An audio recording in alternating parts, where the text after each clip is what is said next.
நியாயமான கோபம். நியாயமான கோபம் ரொம்ப வித்தியாசமா இருக்கு. சுடாத நெருப்பு இந்த உலகத்துல இருக்குங்களா? நெருப்புனாவே சுடும், கோபம்னாவே கெடும். அவ்வளவுதான்.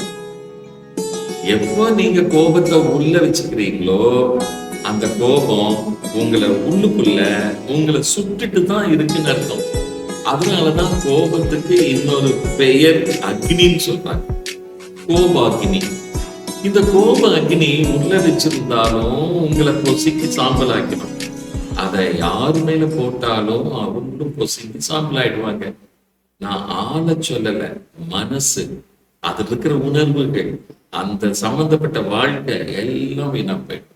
அதனால கோபத்தில் நியாயமான கோபம் என்றோ நியாயமற்ற கோபம் என்றோ எதுவும் இல்லை. மொத்தத்துல கோபம் கொடியது. ஆத்ம நமஸ்காரங்கள்.